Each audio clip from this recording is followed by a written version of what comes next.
All right, welcome everyone.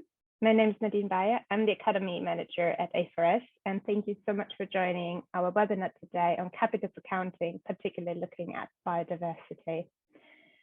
You've probably already realized, but please note we are recording this webinar for others, and it will be made available on the A4S YouTube channel and on the website afterwards. These A4S Academy monthly webinars are open to Academy and non-Academy participants. Everyone is welcome. In terms of the Academy, this year's cohort started the A4S Academy in June and is currently in full swing of exploring how sustainability can be embedded into the organization's finance and business processes, while last year's cohort is currently finalizing the implementation phase and will graduate soon in November 2021. In case you're interested in learning more about the Academy and how you or maybe a colleague of you can apply, please have a look at the follow-up resources email we will send you after this webinar. In terms of the agenda for today, so we will start with a brief introduction to the key concepts of capitals accounting and what natural capital accounting and biodiversity entails. And then we will have a panel discussion with Ray Young at ADM and Kylie Jones, Anglian Water, and why natural capital is important to the organizations and how they're approaching the measurement and tracking of it. Then we will have time for all of your questions before we're moving on to spotlight the briefing for finance on biodiversity and further introduce you to natural capital protocol. Then we will wrap up. And I just wanted to assure you that you can ask questions freely in the chat function throughout the whole webinar. So if anything is unclear, if you would like to ask any questions, please go ahead. After completing today's course, you will be able to describe the risks to business due to biodiversity loss and actions that finance can take, translate learnings of others from practical examples shared during the webinar on measuring and valuing natural, social, and human capital to their work. And throughout the whole session today, we will be asking you questions about the content covered in the various aspects of the webinar by the means of Zoom polls. And you will need to complete these in order to get your CPD or CPE points. But also, obviously, if you're not collecting any CPD or CPE points, please also go ahead and respond to the questions. I'm very pleased to introduce you to today's guest speakers. I've sent you already an email, so you're all already aware, but today we have Ray Young, Chief Financial Officer at Archers Daniels Midland, ADM, with us, and Kylie Jones, Operational Biodiversity and Plastics Manager at Anglian Water. You will also be hearing from the A4S team. There's Brad Sparks, Director of the US chapter of the CFO Leadership Network, and Catherine Jackson, Technical Advisor, and myself. And so maybe as the next question, let me know. So we sent the question up beforehand as well, so I hope you had a moment to reflect on it. But to what extent does your organization understand the value of natural capital to the business? There's certainly 50-50 almost, where some of you feel that your organization already understands the value of natural capital to the business. Just as many are quite concerned and think that there is just to the small extent that the business is currently understanding the value of it. And so let's move on maybe to your personal involvement. So in your role, to what extent do you support the integration of natural capital accounting into accounting and decision making? All right, interesting. So there is certainly the majority of you feel that currently you don't do it at all, or only to a small, if not moderate extent. But even though many of you said that your organization already understands the value in your own role, it's not much incorporated yet. Very interesting. And I'm very excited to give stage to Catherine, who will introduce you a bit more on what today's webinar is about. Thank you very much, Nadine. So as you know, today's webinar is about Measure What Matters, Capitals Accounting. We're going to be focusing on natural capital and biodiversity.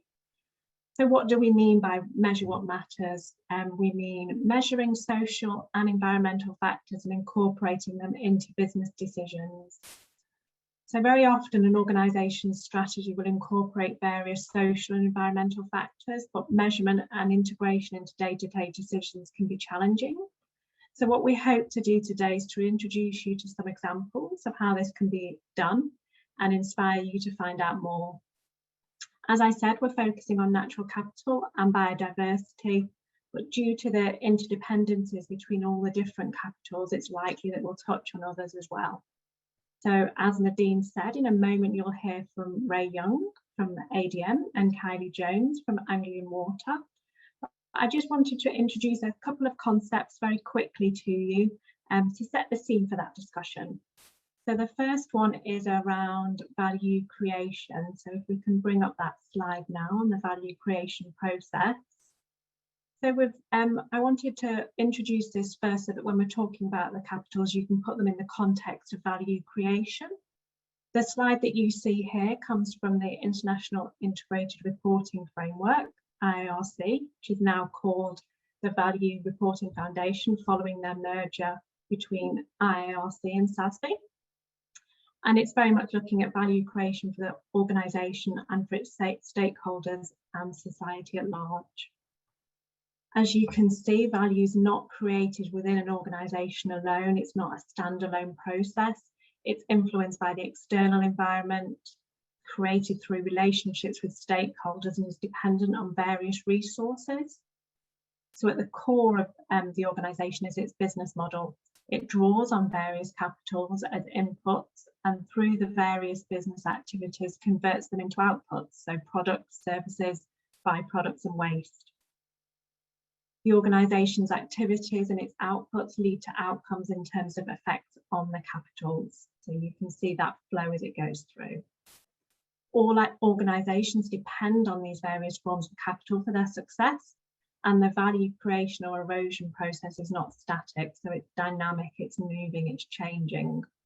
And organisations need information to understand their dependency on the capitals and their impact, both positive and negative. So which is where capitals accounting comes in.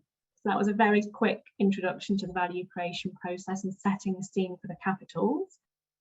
We were planning to run a poll, but I think with the timing, we'll skip that poll and we'll go straight on to the next slide. So we'll be focusing on natural capital and biodiversity. So I just wanted to finish with some key definitions and just give you a moment to read those definitions, thinking about nature, natural capital, and biodiversity.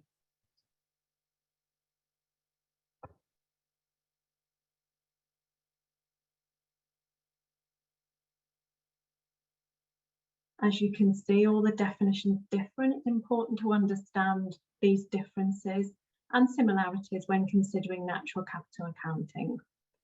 At the end of this webinar, I'll share some more details on the AFRS briefing for finance on biodiversity and introduce some of the key steps from the natural capital protocol. But for now, let's hear from our speakers, and I will hand over to Brad. Thank you. Great, thanks so much, Catherine. And I think when you think about natural capital and the world stock of natural resources providing benefits to humans, we've got two companies today that really exemplify what that means. So ADM is a global leader in human and animal nutrition, the world's premier agricultural origination and processing company, founded back in 1902 and headquartered in Chicago. ADM's purpose is to unlock the power of nature to enrich the quality of life through industry advancing innovations, a complete portfolio of ingredients and solutions to meet any taste, and a commitment to sustainability. ADM gives customers an edge in solving the nutritional challenges of both today and tomorrow. Its breadth, depth, and insights, facilities, and logistical expertise gives ADM unparalleled capabilities to meet needs for food, beverages, health and wellness, and more. ADM is also fully committed to ending deforestation, preserving biodiversity, conserving resources in their operations and supply chain. Earlier this year in March, they released a new policy to protect forest biodiversities and communities, and a 2030 target to eliminate deforestation in its supply chain. As the bridge between growers and the products on store shelves, ADM's uniquely positioned to influence responsible practices throughout the entire agricultural value chain. And ADM also continues to focus on achieving its ambitious Strive 35 plan to reduce the environmental impact of its processing operations and reducing greenhouse gas emissions, water, energy, waste by 2035. We also have today Kylie from Anglian Water, a water company that operates in the east of England, providing water to 4.3 million people and cleaning 1 billion liters of used water and over 1,000 water recycling works every single day. Anglian Water was the first major utility to enshrine their purpose in the fabric of their company constitution, love every drop. And at Anglian Water, they're always focused on finding new and better ways to look after and preserve water in the environment. Their work ranges from promoting water saving tips, supporting biodiversity, and developing renewable energies to the careful management of recreational parks and natural reserves, all of which to help protect and support wildlife.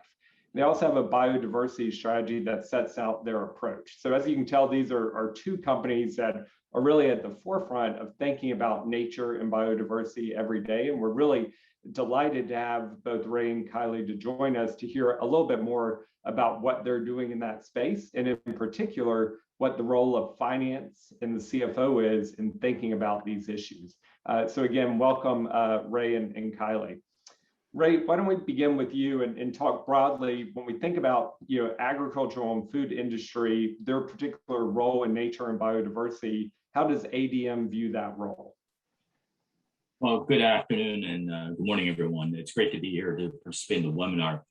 Well, Brad, what people don't realize is agriculture and forestry, including raising animals for dairy and food, account for over 20% of the greenhouse gas emissions in the world. So this includes growing crops, with the nutrients, mechanical planting and harvesting and transportation, raising farm animals for dairy and for meat. And also what's really, a lot of people are shocked with this statistic, but 30 to 40% of the food grown is actually wasted in one way or another. And so when we at ADM, we view that we have a tremendous responsibility of feeding, frankly, almost 10 billion people by 2050 versus the 8 billion people today, right? So 2 billion more people, and a lot of it's going to be in the middle class, which is going to consume a lot of proteins. And so from our perspective, we view our role as sustainably feeding the world, unlocking nature, enriching lives, but doing it in a sustainable manner. And that's the reason why we recently announced what you described, the policy, our sustainability policy that we labeled Policy to Protect Forests, Biodiversity, and Communities. So it's a very broad policy, which I'll talk a little bit more about later. And then our Strive 35 objectives, which is, let's say, the more traditional statistics or objectives regarding reductions in greenhouse gas emissions, energy consumption, water consumption, and waste. And so it is, when you think about the agriculture and food industry, it actually plays a pivotal role in this issue of how do we actually help make the environment better in the future, yet at the same time, making sure we feed the global population. Thank you. Yep. Right. Thanks, Ray. Really, amazing statistics, right, on the impact on greenhouse gas emissions and then the amount of food waste. It's shocking statistics and things we definitely all need to figure out how to resolve. Kylie, going over to Anglian Water, I mean, could you share maybe your organization's view on biodiversity and natural capital, and talk maybe a little bit about how you're incorporating that view into your day-to-day operations? Yeah, absolutely. And hi, everyone. Nice to be here. So Anglian Water depends on a healthy environment to provide the 1.2 billion litres of water that's supplied to customers every single day and to receive the treated water discharges. And so we know that we've got a really important role to play in protecting it. We also impact the environment, both positively and negatively, through our activities. And that may be through building new assets, the abstraction and discharges, and indirectly through our supply chain as well. So recognising our dependencies and impacts, and in listening to what our customers expect of us, we have clearly defined our commitment to the environment over the last 10 plus years. So how do we go about incorporating that? So starting with the launch of our Love Every Drop strategy that you mentioned at the beginning in 2010, that captures our commitment to sustainability. We've identified 10 of the 17 Sustainable Development Goals where we know that we can have a material impact, and that includes both life on land and life below water. So these are mapped across to our business outcomes, and we use our business outcomes as the building blocks of our business planning. And our flourishing environment outcome is where natural capital and biodiversity sit. So in 2018, we also worked with the University of East Anglia to identify the natural capital assets across the region that we operate in, the Anglian water region. And by considering the pressures on these natural capital assets, we're able to create a risk register as well. This risk register allows us to focus our attention and identify any opportunities to work in partnership to protect natural capital assets. And examples of this are the coalition that is Water Resources East, or the work that we might do with farmers to protect water quality. We've also established a 6 capitals framework to help us make the best decisions for society and environment without impacting our financial targets. And this has been embedded into our capital investment programme with a phased rollout plan to other business activities down the line. Each of the 6 capitals has a set of metrics, and under natural capital, we have a biodiversity metric that sits alongside a water quality and a carbon metric as well. And the biodiversity metric measures habitat losses and gains that are generated by construction projects, but also by any land management changes that we may implement. And we have a business plan target, so this is the current 5-year business plan that we're in, a target to achieve 10% biodiversity net gain. And all of this is alongside the broader day-to-day work that we do, our biodiversity work of ensuring that we're complying with wildlife legislation, as well as managing our land for its broader biodiversity value. Great. I know, a lot of what you spoke about will resonate with this group, thinking about capital investments. How do you bring in the multi-capital framework to do that? I'm certain there's going to be questions from the audience around this, given the number of finance leaders we have on the call. I would encourage you to put any questions that you have for the panelists in the chat box, and we will do our best to answer those. So please go ahead, start submitting those questions now through the chat feature, and we'll work to answer as many questions as possible. Kylie, staying with you for a minute, I know in the introduction we also talked about Anglian Water having a standalone biodiversity strategy, which is pretty unique, right, for organizations. Could you talk a little bit about what were the key drivers in establishing that? Yeah, absolutely. So I mentioned the impacts and dependencies we have on the environment, but Anglian Water is also a large landowner. So we've got about 7,000 hectares of land and water across more than 7,000 sites around our region. We're responsible for 49 sites of special scientific interest. So these are sites that are designated and legally protected that we have an obligation to manage for their biodiversity interest. We've also got about 160 local wildlife sites, so another suite of designated sites not protected by law, but protected through planning policy. And we've also identified about 800 or so sites that have got priority habitat on them.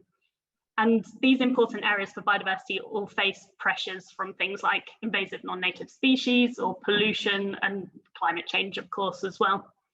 So our biodiversity strategy takes account of our customer and key stakeholder views and sets out our biodiversity commitments that we've aligned with the England biodiversity strategy. It includes some guiding principles for us as a business, and it also identifies key targets for us to deliver both on our sites and across the wider countryside. We're due a refresh of our strategy, but we're actually waiting for COP15 to take place. So this is the UN Biodiversity Conference, which has been delayed a couple of times, so now due early next year. And that will filter down to UK level, England level, and then we'll be able to update our strategy in line with that. And the refresh will also pick up the changing regulatory landscape, and as well as picking up our moral obligations. Yeah. Great, thanks for that overview. I think, similar as Ray, I'd love to hear some of the drivers that maybe got ADM to establish your policy to protect forest, biodiversity, and communities that you referenced earlier. In particular, and seeing some of the questions coming through the chat, how did the executive committee and maybe the board of directors at ADM also go about thinking about that policy and having it established? So maybe the drivers and working with the board and other leadership on establishing that. Yeah, Brad, as I indicated earlier, we're a company that's involved in food and nutrition. We do not have farms, so we don't raise our crops, but we're probably one of the biggest sourcers of natural products from around the world. So we're expected to source responsibly, and we aim to do that every day. So we initially outlined a policy back in 2015 called no deforestation, no peat, no exploitation policy. And we regularly reported on our progress. But we felt that we needed to update that in 2021 because, frankly, there's a lot of interest right now in terms of making sure we preserve forests around the world. You've got a lot of governments who are actually also providing restrictions on imported materials that may be associated with deforestation. And frankly, consumers want to know where their food is coming from. And so we interact with a lot of our stakeholders, including investors and shareholders, which I'll talk a little bit about later as well. But what we did is we updated our policy to make sure we were very clear in terms of how we handle non-compliant suppliers, like non-compliant farmers, how we handle specific milestones in achieving deforestation-free supply chains globally. And so we've committed towards 2030 as our milestone for basically 100% assurances of no deforestation in terms of any of the things that we supply, source from around the world. And then we also accelerate traceability to the farms in South America, where deforestation is clearly a concern for our stakeholders and to us. And so we've committed that by the end of 2022, we will have 100% traceability to the farm for direct and indirect suppliers or growers in both Paraguay, Argentina, and Brazil. So pretty significant there. And we're going to be, frankly, leveraging technology, including satellite technology, in order to an evolution, I would say, of our 2015 policy that we've updated to 2021. And these are very strong commitments that we've made in order to provide assurances to all the different stakeholders around the world. Great, thanks for that. And I guess building on that response, I mean, as you engage others on the executive committee or the board of ADM, what's their responsiveness to these policies, and how does the collective leadership think about the importance of them? Could you share any insights about your experience there? Well, it's fundamental. I mean, as I indicated, the existence of ADM depends upon our relationship with nature. Right? When you think about there's no other industry that probably depends more on nature than what we get involved in. And so, as we think about our responsibility to feed additional 2 billion people in the world, we need to make sure that the entire environment, that how we do sourcing, we got to make sure arable land, water consumption, water use. We got to make sure that we find that balance to make sure that we can fulfill our objectives, but do it in a sustainable manner. So what's fascinating is that over the particularly past 3-4 years, there's been a tremendous shift in terms of just how we think about sustainability and how really our core existence depends upon us taking a leadership position in this particular subject matter. Right. Yeah, I think that broader board awareness of some of these challenges is quickly increasing. A4S is working on a new essential guide to engaging boards and executive management that should be coming out in the next several months. So please keep a lookout for that for additional tips and examples of how to do that. Let's kind of now deep dive into the role of the CFO and the finance team and thinking specifically about this and what the benefits of having finance engagement on nature and biodiversity can bring. Certainly one of those areas is investor interest. And as a listed company, Ray, I know you work with a lot of investors around the world on a number of issues, but would really want to understand how investors are thinking about nature and biodiversity when they speak to you at ADM and what their questions are, maybe what type of interest you're getting from the investor community. I have to say about 5 years ago, let's say 5 years ago, most of the investor interest I've been getting on this issue came from European investors.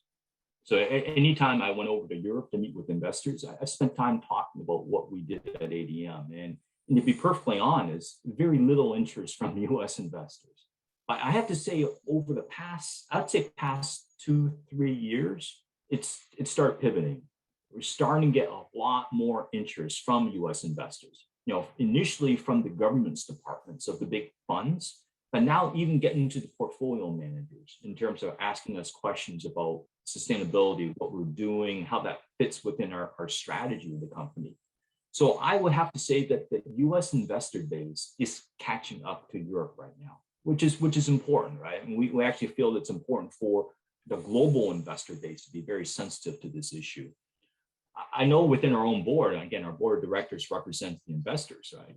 You know, we at ADM took a leadership position in terms of establishing a committee of the board focused on sustainability, which again, maybe in a European environment, maybe not as revolutionary, but in the United States, we established this subcommittee of the board probably 3 years ago. And that was pretty leading edge here in the United States.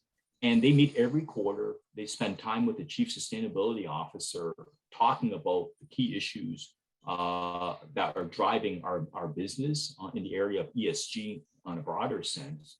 We have metrics that they're tracking. So therefore, every meeting, they deep dive a certain metric within the company in order to make sure that we're progressing towards the stated objectives that we've communicated. So I actually think that, you know, for US-based companies, and again, we're a global company, but we're US-based with a large US investor base. I think clearly we can see the US investor base evolving towards kind of what the European investor base has been typically more inclined to be sensitive on these issues here. Great, thanks for that. And we are getting, you know, tons of questions through the chat. So thank you for continuing to submit those for everyone. We'll try to get to as many as we can. One that I'm seeing come up from a number of questions, Kylie, is around measurement. So if we think about, you know, what you're doing with the finance function at Anglian Water and thinking about the particular challenges of measuring biodiversity compared to maybe other aspects of natural capital or other capitals, could you share a little bit about your experience in that space? Yeah, absolutely. And I suppose coming from the biodiversity team as well, it's really interesting to hear what Ray's saying about what's the, you know, the interest from investors as well, getting to hear about the other side a little bit. So in 2017, Anglian was the first public utility to launch a sterling green bond to fund its capital investment programme. And we've continued to issue sustainable bonds since to fund our investment programme. The 6 capitals metrics that guide our investment decision making that I mentioned before allow us to demonstrate the performance of our investments. And as the owner of our natural capital biodiversity metric, I collect that performance data from across the business on those habitat losses and gains and report on how we're performing against our 10% biodiversity net gain target. And all of those 6 capitals metrics are pulled together and then reported up to our treasury function, who are able to share that with bondholders as required. The challenge with applying a metric to biodiversity is that biodiversity is extraordinarily complex, and that complexity can't really be captured with a number. So it's important to remember that a metric is a tool that supports the application of ecological thinking and the best practice. And that ecological thinking and best practice is what should drive the decisions and what's delivered on the ground, and the metrics there to support it. So as such, the narrative and transparency of our approach is as important as the numbers that we're reporting. And we're able to bring that to life really through our annual report. Great, thank you. And I guess a similar question to you then, Ray, as you think as, you know, CFO of ADM, and you think about maybe specific data or metrics that you're involved in measuring and how you incorporate those into decision making. Could you speak about those metrics related to either biodiversity and maybe actually expanding to broader ESG issues, how you're thinking about that on a day-to-day basis? I kind of like what Kylie mentioned, that the, you know, metrics are just basically a tool to really accomplish a broader objective, a broader agenda for the company. So naturally we have metrics, Strive 35 metrics that we talked about. Like 2035, we will have reductions, targeted reductions in greenhouse gas, energy consumption, water, and land and waste in land, right? Landfill. But for me, that's kind of the minimum, right? I mean, that's kind of like the minimum standard that the company needs to achieve. And the reason why we have these metrics is to drive a certain type of behavior. And I'll use an example, right? I mean, so we're gonna, we've got targets in terms of greenhouse gas reductions and energy consumption. I can tell you that stimulated a lot of thinking in terms of what should we do? What kind of new technology should we be bringing into the company? And I can tell you that the path that we're in right now with an ADM, frankly, will exceed these targets significantly, right? Because now there's a different mindset in terms of like potentially our ability to kind of use alternative energy sources for big corn processing plants in the United States. There's alternative thinking in terms of how do we leverage the big carbon sequestration site that we have in the middle of Illinois, right? We have the largest carbon sequestration site in the United States right now. How do we leverage that in order to make significant inroads in terms of capturing carbon? Frankly, not just for our company, but we're also thinking about, is there an opportunity for other companies to leverage the carbon sequestration site there already? We're thinking about like, how do we actually convert our sources of energy into alternative energy sources? Frankly, some of them were using new types of technology in terms of power generation. So I can tell you that before we had these metrics, I would have to say that we weren't really aggressively pursuing these types of technologies or these alternative ways of kind of addressing the environment. But I think what the metrics have done, it has really stimulated the thinking within the company and allowed us to start taking risks.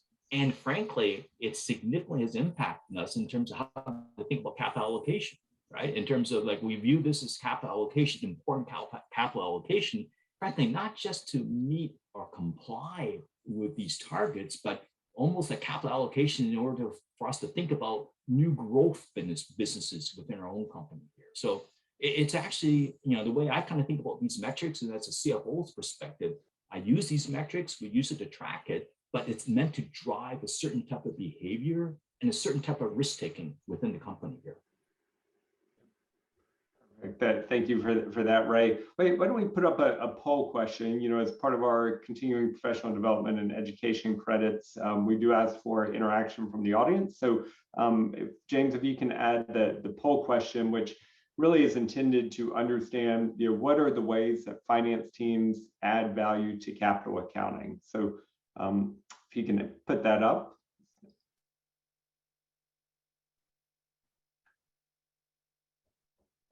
Great, you should all see that on the screen there now. So a few different options, you can select more than one, but what are the ways that finance teams add value to capital accounting?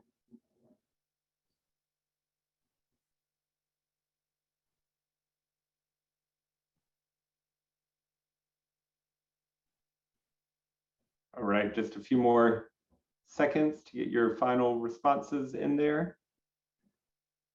Ray, Kylie, would love to hear if anything on that list kind of pops out to you as where you see a lot of opportunity for finance teams to add value. Any thoughts from your view? Yeah, maybe I'll start off and then Kylie can probably add to it. I mean, I always think the role of finance, first of all, is to make sure that we've got integrity in terms of the data, right? In terms of how we measure things. And frankly, in the whole area of sustainability and ESG, there's a lot of work to be done in terms of standardizing how we report a lot of these issues, including capital accounting, and then making sure that it's robust, right? That's auditable at the end of the day. So I think finance has a very important role there to play. But then the second important role is after you've collected the data, how do you analyze it? How do you analyze it? And how do you come up with insights in order to help the businesses make better decisions, right? In the area of sustainability, ESG. Because at the end of the day, I always view that investments in sustainability, investments in ESG, it's a capital allocation decision. And any type of capital allocation decision requires some good financial analysis and insights coming from my perspective to the finance staff, right? Because the finance staff is a partner with the businesses in order to help the businesses make the right decision. Perfect. And Kylie, anything you want to add to that? I suppose just reflecting on what I was saying before, so from a biodiversity perspective, specifically around the challenges with measuring biodiversity, and there's a lot of criticism from the sector, even around the metric that we're using and is being rolled out in England at the moment. And the next step on from that is actually quite often finance want to see biodiversity monetized. And that's equally a challenge and comes under quite a lot of criticism. I think there's probably a few questions about that in the chat as well. And it's doable. I think it's just finance teams have to recognise that it's not perfect and it is an assumption and comes with a lot of caveats. And certainly there'll be some in the environment sector that just won't support that approach at all. Great. Well, thank you for that. Maybe Ray, we'll end with one final question just to you, as CFO and reflecting kind of on your own career and how biodiversity and nature has become so relevant for you now. Is there any advice you'd like to give this audience of finance leaders about what they should be thinking about in the future? It's interesting. I've been CFO at ADM now for 10 years. So I've outlived the average lifespan of a CFO, a public company CFO.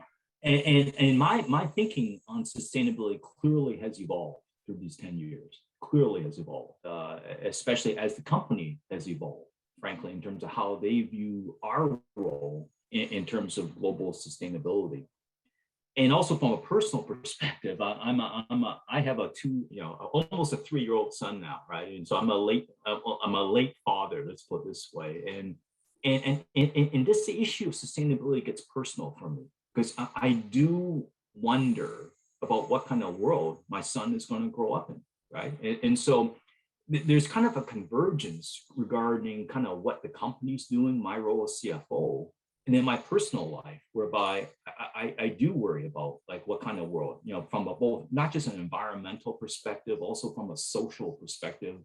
I live in downtown Chicago, and people have heard about all the crimes and the inequities that we're seeing here in large cities in the United States. And so I get worried about that. And therefore, as CFO, as a senior leader within the company and in the industry, I feel a personal responsibility also to make sure that I'm having an impact in terms of driving the direction of the company and direction of the industry to make sure it's a better place in the world for my child to grow up in the future. So as I think about finance, I think the role of finance is support decision-making through good data, good proper analysis, insights, and also risk assessment is very, very important.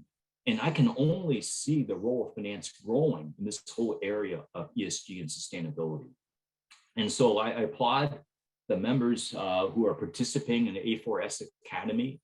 I think this is very important for you to be aware of these issues as a financial leader and frankly, interact with the group, form relationships, learn from each other, but most importantly, take the knowledge and frankly, help your company and help the world become a better place to live in the future here. So thank you. Perfect. Well, thanks so much. A perfect way to sum up this panel. Again, thank you, Ray. Thank you, Kylie, for sharing your insights. I'd now like to turn back over to Catherine to talk a little bit more about biodiversity in the finance function. Catherine. Thank you very much, Brad, and thank you, Ray and Kylie. That was a fascinating discussion and some great insights coming out of that around capital allocation, risks, opportunities, kind of analysis. But what I wanted to do now is turn back to some AFRS documents. So we have a briefing for finance on biodiversity. So this is something that we came up with, recognizing that biodiversity is probably a lot more relevant to businesses than most people think. So when you compare it to something like climate, we have quite a relatively easy metric to measure greenhouse gas emissions. I'm not saying it's easy, but in relative terms, it's easier than biodiversity. But biodiversity can be somewhat more complicated, as Kylie very well put it in her presentation. It's something that is very context specific, very organisational specific, very sector specific. So it can be a lot more difficult to understand, but it also drives value. So we as finance professionals need to understand it better. So in order to help with this, AFRS has come up with a briefing for finance on biodiversity. So it's very much an introduction, and we've sought to answer some of the key questions that we've heard from finance teams who've been trying to understand biodiversity and its relevance for their organisations.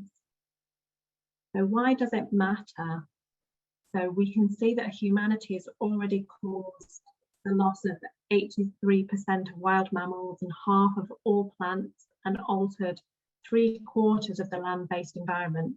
And as we lose nature's assets, activities carried out by the natural world, such as crop pollination, water purification, flood protection, and removing carbon from the atmosphere, are also being affected. So you also hear these activities referred to as ecosystem services. So why does it matter for business? I think we heard very well in the panel discussion both the risks and opportunities associated with biodiversity, such as the big opportunity to preserve and enhance biodiversity for the good of nature, society, and business. But risk is an obvious driver. So there were 4 key risks that we identified during our research. They are physical risk, regulatory risk, market risk, and reputational risk. And we go into those in more detail in the briefing. You can also think about it in terms of impacts and dependencies. Again, this came up very well in the panel discussion. So depending on the sector in which you operate, the potential exposure to an impact from biodiversity risks will differ. However, every organisation either depends on or impacts the natural world in some way. And the links back to biodiversity are arguably always there. So the biodiversity risk will often manifest through the value chain beyond the boundaries of where we can most easily control things. So some of the examples are shown here on the screen. And again, we heard in the panel discussion some of those direct and indirect impacts and dependencies. So Kylie talked about when they own their land. Obviously that's a direct, and Ray was very much talking about the indirect through their supply chain. So thinking back to some of those things around there. So we will run a poll now, and we'll ask, what are the risks of biodiversity loss to business as stated in the briefing for finance? I think you've all pretty much seen that the 4th answer is correct. So it's physical risk, regulatory risk, market risk, and reputational risk. So if we end that poll now. In the briefing, we also lay out some steps that businesses can take to start to respond to the various challenges. A couple of examples that might be of interest. So identifying the risk that biodiversity loss poses to your business, potentially measuring the value at risk, then you can think about how these risks can be managed. You might want to think about defining appropriate metrics to measure and communicate your impact on biodiversity and the value that it has to your organisation. And by communicate, I mean primarily how you communicate this to key decision makers within your organisation, although you may wish to communicate it externally too. Although recognising that there can be some controversy when you're trying to measure these things and then communicate it externally, as Kylie said in her presentation, there is a lot of controversy when you try and put a metric or maybe even a monetary measure to things like biodiversity. So we've shared the link to the full briefing in the chat, and we will also include it in our follow-up email. So I now wanted to just briefly introduce the Natural Capital Protocol as something that might be of interest to people who are on this call. So the Natural Capital Protocol was published in 2016, and it was developed collaboratively, if I can say that word, by a large number of organisations and through an extensive public consultation. And that was developed by the Capitals Coalition. The reason they established that was to harmonise existing best practice and produce a standardised, generally accepted global approach for organisations to integrate natural capital into decision making.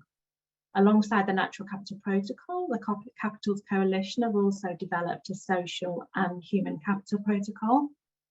So as I said, it's very much a decision-making framework that enables organisations to identify, measure and value their direct and indirect impacts and dependencies on natural capital.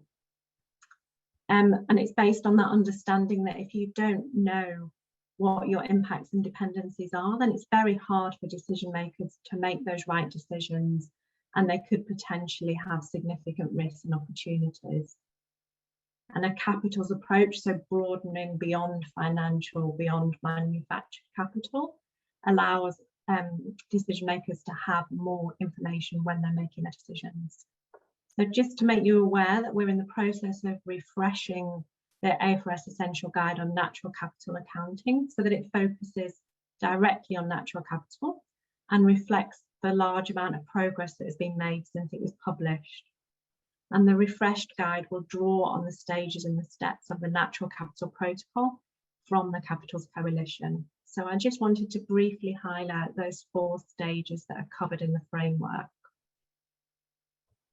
So the Natural Capital Framework, if we go to the next slide, I'll hopefully show you the 4 stages. It's broken down into 9 steps, and each of those contain different questions that you can ask yourself as an organisation when you're looking to integrate the value of natural capital into your organisational processes. So it gives you a structured approach for undertaking a natural capital assessment. I'll just briefly go through those 4 different steps. So the frame, so why are you doing it? Very much linking back to that key business decision and the organisational driver. The scope piece, so what, setting out the specific objectives for your assessment and what will be included and excluded.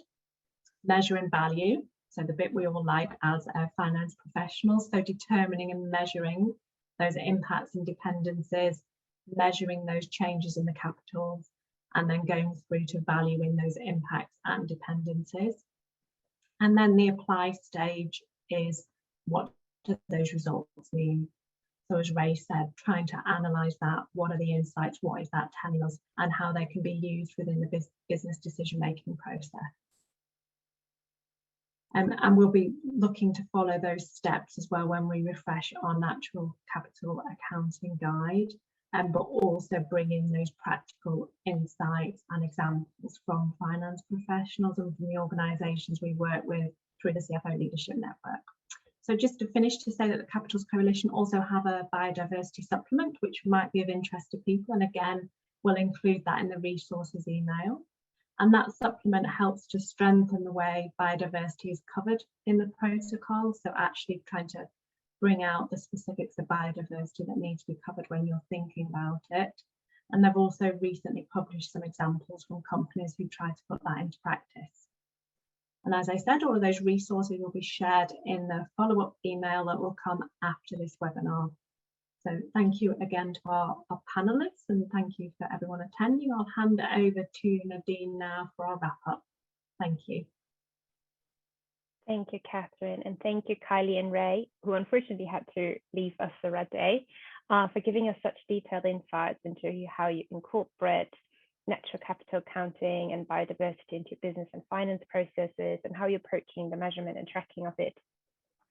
As Catherine said, you will receive links to the most relevant and useful resources in an email after this webinar, including the briefing for finance and biodiversity, the natural capital protocol and the supplement, and direct links to resources that Ray and Kylie thought would be useful for you to read through.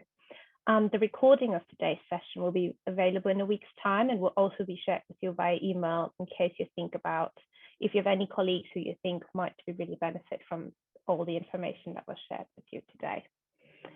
I really hope you could all learn a great deal about how ADM and Anglian Water are approaching natural capital accounting. From the large amount of questions I saw in the chat, we could gather that this is an area that is of interest to many of you and you really want to understand more about this. And of course, we hope that our webinars are not only interesting and provide you with information, but also allow you to explore what you personally can do to put this knowledge into action. Kylie and Ray gave you some great advice and insights on where they think, what can be done. And so we would like to run a poll as a call for action. So you set yourself one action that you would like to take now, and how you will translate what you've learned today to your own work in the next 6 months. So it's a very feasible action. Will you consider what your organization can do to measure natural capital and how finance could support this? Talk to your CFO and senior members, read the A4S finance briefing on biodiversity, or will you find out what your organization is doing on biodiversity and how finance can support decision making in this area? Okay, I will let the responses come in. I can currently see that you're all favoring of considering and reading the different resources, etc. But I'm not talking to your CFO and senior members, but I do think there's a great value in doing so. So maybe once you've gone through all the interesting resources that you can find, including in the follow-up email, this is something to consider, to have really important conversations about how to apply capital accounting to facilitate decision-making across the organization. We have similar webinars, well, not similar, but we have regular webinars occurring that are addressing different areas that also might be of interest to you. So in September, we're actually looking at strategic planning, budgeting, and forecasting, as well as TCFD. And we do know that TCFD is also an area that is, that many of you are currently looking into. So if you enjoyed today's session, please make sure that you're also signing up for the upcoming webinars. Again, the links will be also in the follow-up email. And before I let you all go, I just have one last question, because as I said, I saw all the questions, so it seemed all of you found today's session really interesting. But if you can just give us a quick feedback on how you found today's session, and I hope you found it helpful and that you got some useful information out of it. It would be great if you can share that with us. And otherwise, thank you again, Kylie, for joining us today, and Ray, not here with us anymore, and Brad and Catherine for facilitating today's session. It was really inspiring and detailed, and I'm looking forward to seeing you all at the next session. Thank you.